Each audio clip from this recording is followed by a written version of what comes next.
They say you never forget the first time someone tries to erase who you are. For me, that moment came on a Tuesday morning in November, standing at my mailbox with a letter from the Department of Veterans Affairs. I'd been getting VA correspondence for 43 years. Benefits statements, healthcare updates, the occasional survey about my service. This letter felt different, heavier. The return address was from the Regional Benefits Office in Philadelphia, not my usual contact in Pittsburgh. I opened it standing there on the sidewalk, my breath making small clouds in the cold air. The maple tree in my front yard had already dropped most of its leaves.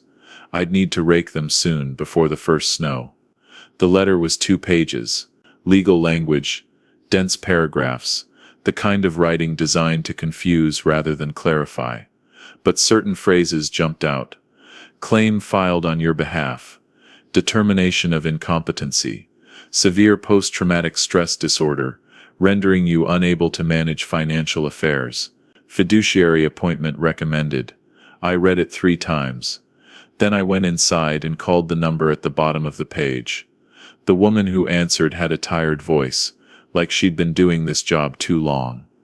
Veterans Benefits Administration. This is Carol speaking. How can I help you? My name is Robert Mitchell. Colonel Robert Mitchell, retired. I just received a letter about a competency claim I never filed. A pause, keyboard clicking. Colonel Mitchell, yes, I have your file here. The claim was filed 3 weeks ago by your designated representative. I don't have a designated representative. And I retired as a colonel after 26 years of service. I know paperwork. This isn't mine. More clicking. According to our records, the claim was filed by Marcus Webb, listed as your son-in-law and primary caregiver. Marcus, my daughter Sarah's husband, the man who'd been living in my house for the past 6 months while they got back on their feet after his business failed. I never authorized any claim, I said.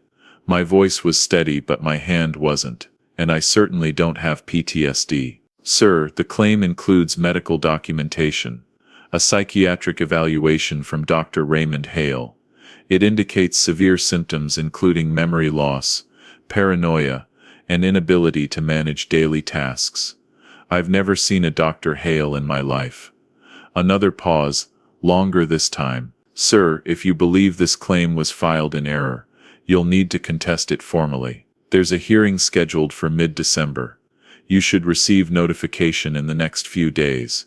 A hearing, yes sir. An administrative hearing with the VA to determine competency, and whether a fiduciary should be appointed to manage your benefits. This is separate from any criminal proceedings. And if I don't contest it, then the fiduciary appointment will proceed as requested. I felt something cold in my chest. They were talking about me like I wasn't even there. Like I'd already been erased. I thanked her and hung up. Through my kitchen window, I could see Marcus's truck in my driveway. He'd been using it to haul equipment for odd jobs, the kind of work he'd taken since his landscaping company went under. Sarah was at work.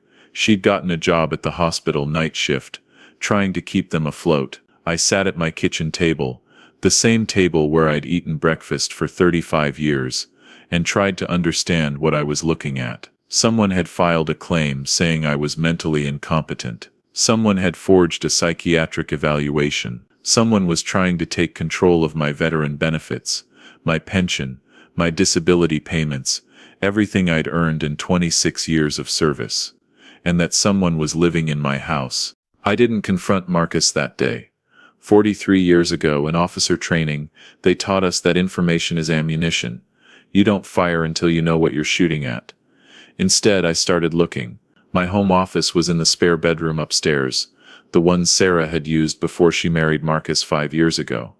I kept my important documents in a fireproof safe, bolted to the floor, military records, property deeds, financial statements. The safe required both a key and a combination. I kept the key on my key ring, always. The safe was locked, but when I opened it, I knew immediately that someone had been inside. I'm a methodical person. Comes with the territory when you've spent 2 decades managing logistics for military operations. My documents were organized in a specific order. Military records on top, then financial documents, then property papers. Someone had put them back wrong. The property deed was on top, creased at the corner where it had been folded carelessly. I pulled everything out and laid it on my desk. My DD 214 discharge papers were there. Honorable discharge, rank of colonel, 26 years of service. My pension documents. My disability rating paperwork, 30% for hearing loss and a knee injury from a training accident in 1989. My VA healthcare enrollment. But something was missing. I kept a power of attorney form in the safe. A blank one, never filled out, just in case I ever needed it. My lawyer had given it to me years ago when I'd updated my will. The form was gone. I sat there for a long time, looking at the empty space where it should have been. Then I went downstairs and made dinner like nothing was wrong. Marcus came home around 6. "Bob, you home?" He'd started calling me Bob about a year ago. Before that it had been Mr. Mitchell. Each step a small erosion of respect. In the kitchen, he came in smelling like cigarettes. 34, tall, easy confidence. He opened my refrigerator, pulled out a beer. "Got a letter from the VA today," I said casually. Something about a benefits review. I watched him in the microwave reflection. He didn't flinch. "Yeah? What kind of review?" Mentioned a competency evaluation. "Huh." He sat down. "You feeling okay, memory-wise?" There it was. Memory's fine. Why? "Sarah's been worried. Says you've been forgetting things." "Sarah said that?" "Yeah? Asked her the same question 3 times last week." "A lie. Our Sunday dinners were perfectly normal." "Marcus, I don't have PTSD." He held up his hands. "Just saying what Sarah told me. If the VA wants an evaluation, maybe it's not a bad idea." I ate alone in the living room. Through the wall, I heard him make a call. "Yeah, it's me." He got the letter, playing dumb. "Don't worry, the hearing's in 3 weeks. By Christmas we'll have full access, full access." The next morning I called my lawyer. Gordon Hayes had been handling my legal affairs for 15 years. We'd met at a Rotary Club meeting back in 2009, became friends over shared interests in military history and bad coffee. He'd helped me update my will, handled the paperwork when I'd refinanced my house, gave me advice when Sarah's first husband had tried to contest their divorce settlement. His secretary put me through immediately. "Bob, good to hear from you. What's going on?" I told him everything. The letter, the forged psychiatric evaluation, the missing power of attorney form, Marcus's phone call. Gordon listened without interrupting. When I finished, he was quiet for a moment. "Bob, this is serious. If someone's filed a false competency claim with the VA, that's fraud. Federal fraud, I know. And if they've forged a power of attorney, that's forgery and identity theft. I know that too. Do you have any proof? The original power of attorney form? Any documentation that you didn't authorize this?" "The form is missing from my safe, but I never filled it out, never signed it. If they're using one, it's a forgery. We'll need to get a copy of whatever they filed. I can submit a request to the VA, but it might take a few days." He paused. "Bob, I have to ask, is there any possibility you did sign something and don't remember?" "Gordon, I manage supply chains for military operations. My memory is fine. I had to ask." "Understood. Here's what we do. First, I'll file a formal contest. Second, I'll request all their documentation. Third, we get you evaluated by an independent psychiatrist. Timeline: a few weeks, tight, but doable." He paused. "Your son-in-law, still in your house?" "Yes. Ask him to leave. If I do that, he'll know I'm onto him. Dangerous. I've handled worse." Gordon sighed. "You're not in the army anymore, Bob." "No, but I remember how to run an operation." Over the next week, I gathered intelligence. I installed a small security camera in my office, hidden in a bookshelf, pointed at my desk. I bought it at Best Buy. Set it up myself. The kind that records to a cloud server. Accessible from my phone. I started keeping a daily journal, documenting every conversation, every interaction with Marcus. Times, dates, exact quotes when I could remember them. I called my daughter. "Hey Dad, Sarah sounded tired. She was always tired these days, working 12-hour shifts at the hospital, coming home to a husband who couldn't hold down a job. "How are you, sweetheart?" "Exhausted.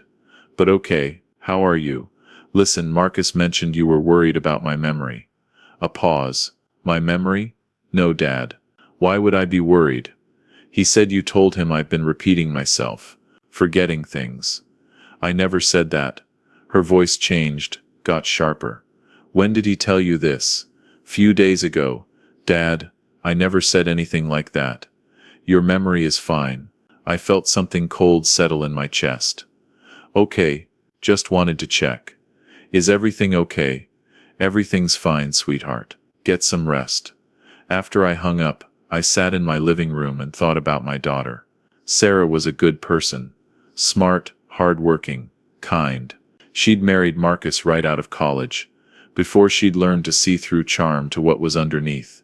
She didn't know what her husband was doing, which meant I had to handle this carefully, because when this was over, Sarah would have to choose between her father and her husband. Would you expose him, even if it cost you your child? I didn't want to be the reason her marriage ended, but I wasn't going to let Marcus steal my benefits and destroy my reputation. The forged psychiatric evaluation arrived 3 days later. Gordon had requested all documentation. The VA sent everything. I read it in Gordon's office. 5 pages on letterhead from Hale Psychiatric Associates in Philadelphia. It described severe PTSD symptoms, recurring nightmares and flashbacks, severe anxiety and paranoia, memory loss and confusion, inability to manage finances, aggressive behavior. It concluded I was unable to manage my own affairs. Signed by Dr. Raymond Hale, Maryland, with a license number. "Whoever forged this knew what they were doing," Gordon said. "Can we verify if this doctor exists?" "Already did. Dr. Hale is real." I called his office. "No record of you ever being seen there. Will he testify?"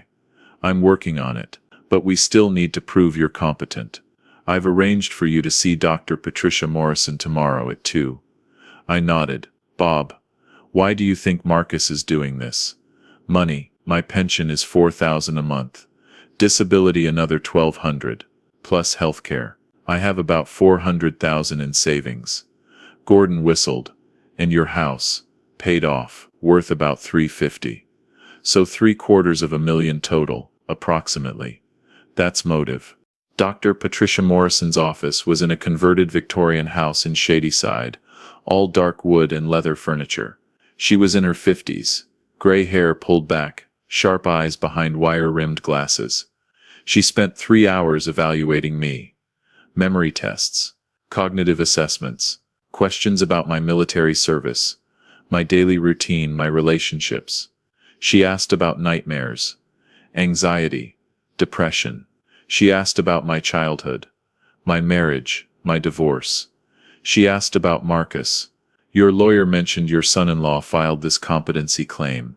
How does that make you feel?" "Angry," I said. "Betrayed.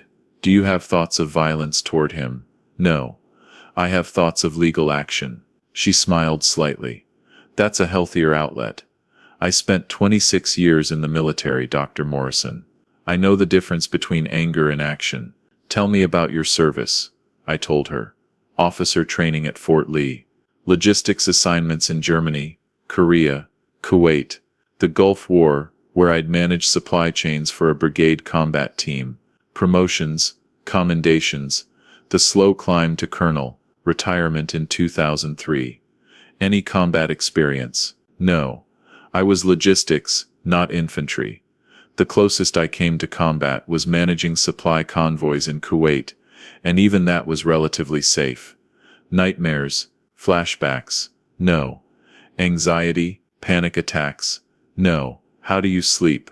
"Fine. 7 hours a night usually." She made notes, asked more questions.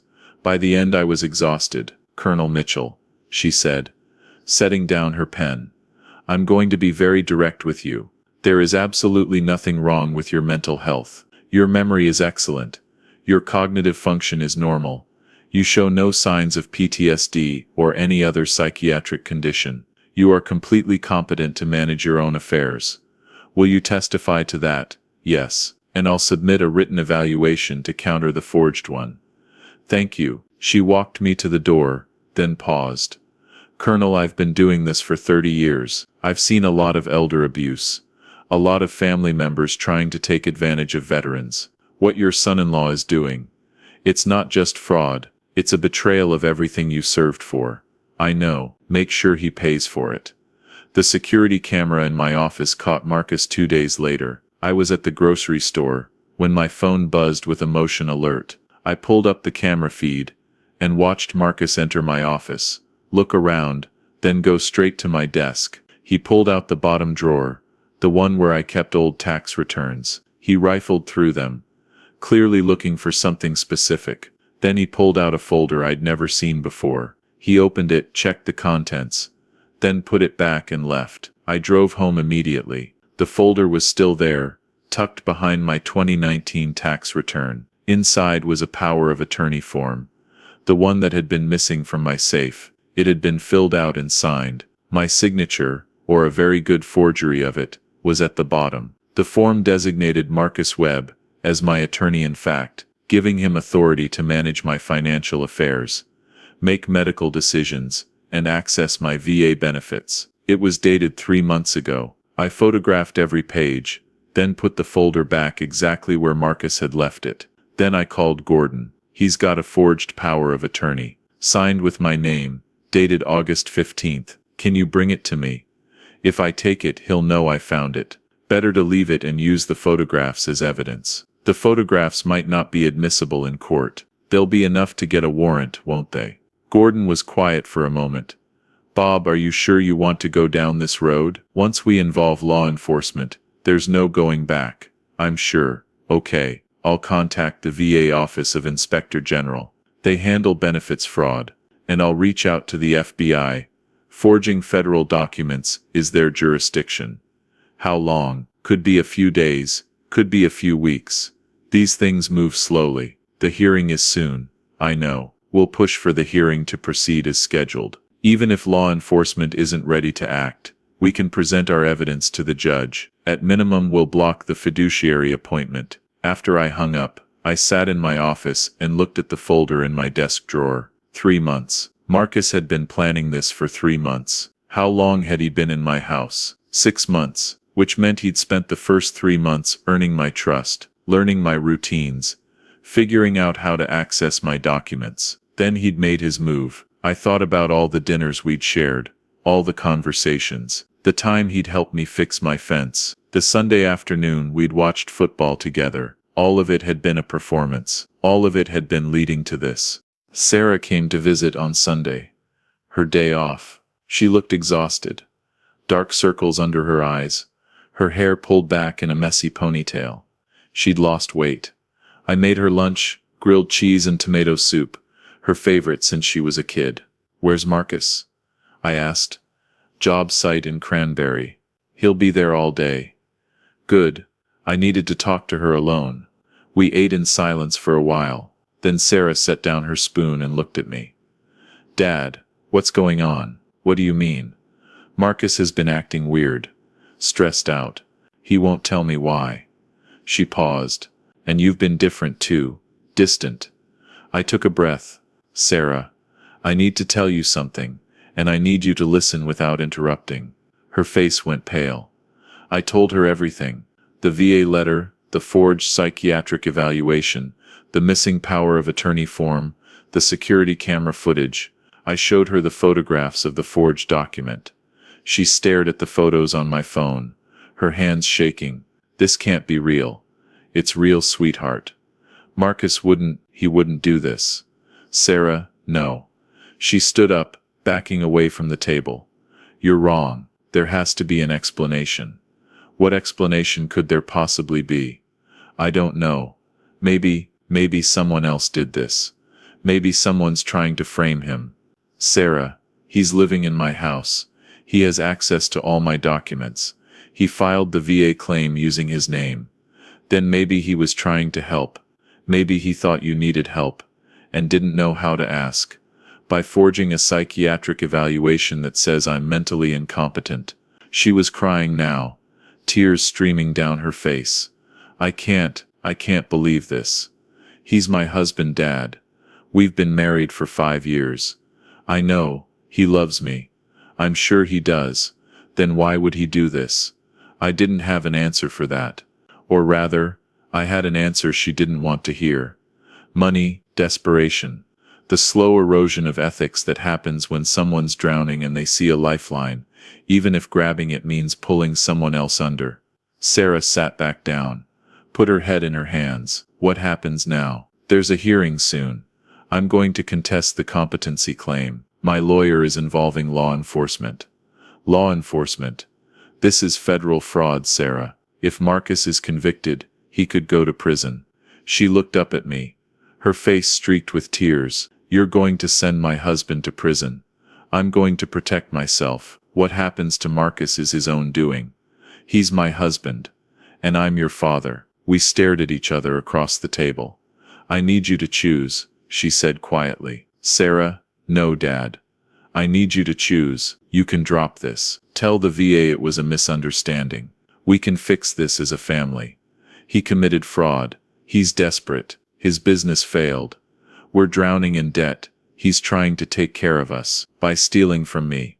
By trying to help. I stood up, walked to the window. Outside, the November sky was gray and heavy with coming snow. I'm not dropping this, I said. Behind me I heard Sarah's chair scrape against the floor. Then I guess you've made your choice. She left without another word. I stood at the window and watched her car pull out of my driveway, and I wondered if I'd just lost my daughter. The next week was the longest of my life. Gordon filed the formal contest with the VA. Dr. Morrison submitted her evaluation. The VA Office of Inspector General opened an investigation, and I waited. Marcus stopped coming home. Sarah texted me once, staying at a hotel, need space. She didn't respond. The house felt empty. I'd lived alone for years after my divorce, but this was different. This was the weight of choices. The knowledge that I'd set something in motion that couldn't be stopped. A few days later, Gordon called. The FBI wants to interview you. Tomorrow. 2 agents at my office. Good. What should I expect? Walk through everything. Timeline, documents, relationship with Marcus. They'll want the security footage. Photographs. Will they arrest him? Not yet. They need to build a case first, but they're taking this seriously. Textbook veteran benefits fraud. And the hearing, VA is postponing it because of the criminal investigation. They don't want to compromise the federal case, so the fiduciary appointment, on hold. Marcus doesn't get access. Your benefits stay under your control. I sat down, feeling something loosen in my chest. So I won this round, but the criminal case could take months, and Sarah's going to be caught in the middle. I know. And I just destroyed her marriage. The FBI agents were younger than I expected. Agent Sarah Walsh, 30s, sharp-eyed. Agent Michael Torres, maybe 40, calm demeanor. We sat in Gordon's conference room. They recorded everything. Colonel Mitchell, walk us through how you became aware of this claim. I told them everything. The letter, the forged evaluation, the missing form, the camera footage. Showed them the photographs, Dr. Morrison's documentation, my timeline. They took notes, requested copies. How long has Marcus Webb been living in your home? 6 months. Did you ever give him permission to access your financial documents? No. Did you ever sign any documents, giving him power of attorney? Never. Agent Torres leaned forward. Colonel, is there any possibility you signed a form and don't remember? No. I'm 67, and my memory is excellent. I did not sign that form. He nodded. Agent Walsh pulled out a document. We've verified Dr. Hale's signature is forged. He never evaluated you. The power of attorney signature doesn't match your verified signature on file, so you can prove fraud. Yes. What we need is who committed it. The footage shows Marcus accessing the document, not creating it. We need digital evidence. What kind? If he created these on a computer, there's a trail. We'll need to search his devices. And yours with permission. You have it. We'll also need to interview your daughter. Something cold settled in my chest. Sarah doesn't know anything. We still need to interview her. She might have information she doesn't realize is relevant. She's not going to cooperate. She thinks I'm destroying her marriage. Where would you draw the line? Agent Torres's expression softened.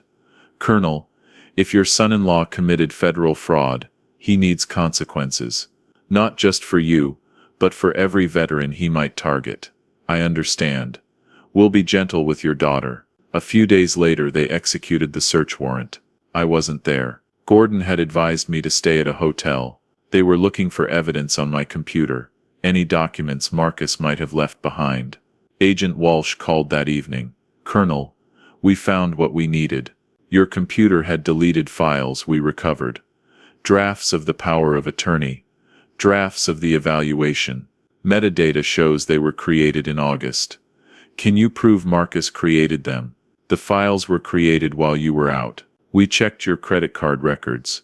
You were at a doctor's appointment in Pittsburgh. The files were created that afternoon. So he was alone in my house. Yes. And we found email correspondence between Marcus and his brother Derek. The emails discuss the plan. How to forge the documents. File the VA claim. Get appointed as your fiduciary. It's all there, Colonel. I sat down on the hotel bed. What happens now? We're preparing arrest warrants for Marcus Webb and Derek Webb. Charges: fraud, forgery, identity theft, conspiracy to commit fraud against the United States. We'll execute soon. Where's Marcus now? Under surveillance. Hotel in Robinson Township with your daughter. Sarah, Agent Walsh, my daughter doesn't know anything about this. We know. There's nothing linking her to the fraud. She's not a suspect, but she's going to be there when you arrest him. A pause. Yes. I'm sorry, Colonel. Can you wait until she's at work? Colonel, I understand this is difficult, but we can't control the timing that precisely. We need to execute the warrant when we can be sure of his location. I understand. After I hung up, I sat in the hotel room and thought about calling Sarah. But what would I say? Your husband is going to be arrested tomorrow. He committed federal fraud. He tried to steal from me. She already knew all of that. She just didn't want to believe it. Sarah called me at 6:47 a.m. She was screaming. What did you do? What have you done? I'd never heard her sound like this before. Sarah, the FBI just arrested Marcus. They came to our hotel room. They put him in handcuffs. They took him away. Sarah, I'm sorry. Sorry, you're sorry. You did this. You called the FBI.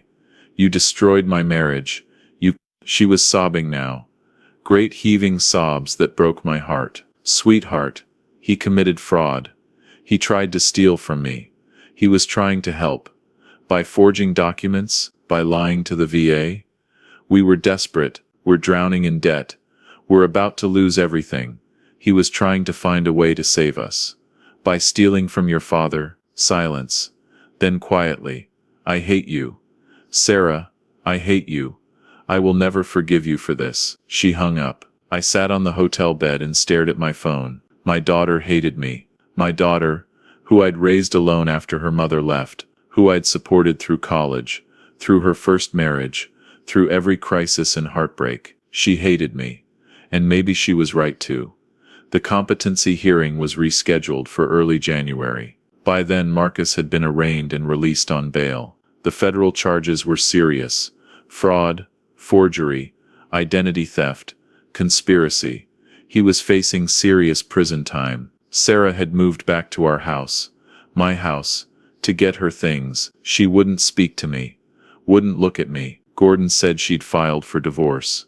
The hearing was in a federal building in downtown Pittsburgh. The judge was a woman in her 60s. Gray hair, sharp eyes, Judge Patricia Brennan. Gordon and I sat at one table. The VA's representative sat at another. Marcus wasn't there. His lawyer had withdrawn after the arrest. Judge Brennan reviewed the file, then looked up at me. Colonel Mitchell, I've read the documentation. I've reviewed Dr. Morrison's evaluation, and I've been briefed on the criminal investigation into the forged documents. Yes, Your Honor. This is one of the most egregious cases of veteran benefits fraud I've seen in 20 years. Someone attempted to have you declared incompetent, to steal your benefits, to erase your autonomy, and that someone was living in your home, married to your daughter. Yes, Your Honor. How are you holding up? The question surprised me. I'm managing, Your Honor. She nodded. Colonel, I'm denying the competency claim in its entirety. You are clearly competent. Your benefits will remain under your sole control. The VA will flag your account to prevent any future fraudulent claims. Thank you, Your Honor. I'm also ordering the VA to investigate how this claim was processed. Someone should have caught the forged documents before it got this far. She closed the file. Colonel Mitchell, what you did, standing up for yourself, protecting your benefits, pursuing justice, that took courage. A lot of veterans in your situation would have just accepted it. I'm not most veterans, Your Honor. She smiled slightly. No. You're a colonel, and you acted like one. After the hearing, Gordon and I stood outside the federal building. It was January. Cold and gray. Snow starting to fall. You won, Gordon said.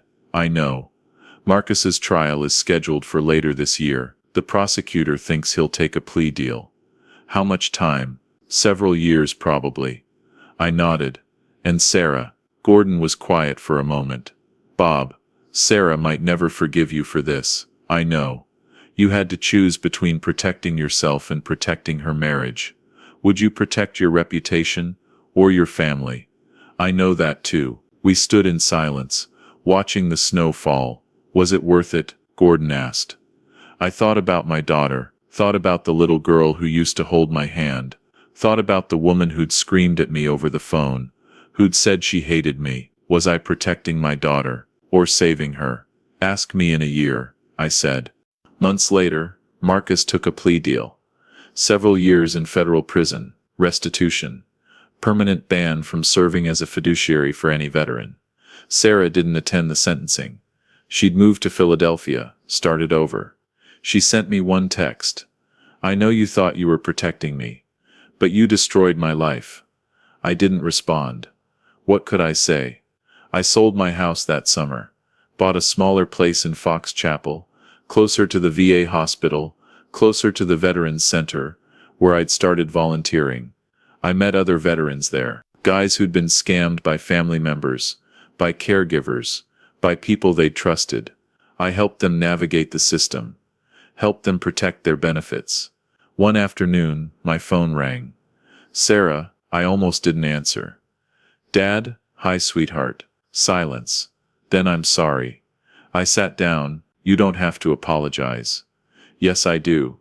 I was angry. I blamed you, but I've been in therapy, and I've been thinking about what Marcus did, really thinking about it. Sarah, he was going to steal from you, Dad. He was going to have you declared incompetent, take your money, maybe even put you in a nursing home. And I was so desperate to believe he loved me, that I couldn't see it. He did love you, maybe, but he loved money more.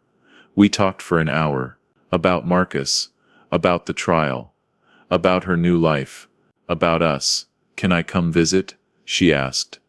Anytime, next weekend. I'll make grilled cheese and tomato soup. She laughed, and it was the most beautiful sound I'd heard in months.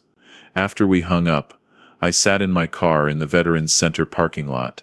Not because I'd won, not because Marcus was in prison, but because my daughter had called me Dad again. They say revenge is a dish best served cold. I learned it's paperwork, patience, and not answering your phone when you want to scream. Marcus served his time. I never saw him again. Sarah and I have dinner every Sunday now. She's dating someone new, a teacher. He seems kind. He calls me Colonel Mitchell, and I haven't told him to call me Bob. I still volunteer at the Veterans Center. I've helped other veterans protect their benefits from fraudulent claims. Some were being scammed by family members. It never gets easier, watching families tear themselves apart over money. But it's necessary work. Changes were quietly made after my case. New safeguards, new procedures. I don't know all the details, but I know it helped. 43 years after I first put on a uniform, I'm still serving, just in a different way. Some people think revenge is loud, dramatic, public scenes and shouting matches. I learned it's quiet, it's documentation, it's patience, it's knowing when to fight and when to wait. It's standing in a courtroom and hearing a judge say, "You're a colonel, and you acted like one." I don't regret what I did. I protected myself. I protected my benefits. I protected every veteran who might have been Marcus's next target. And I got my daughter back. That's not revenge, that's justice.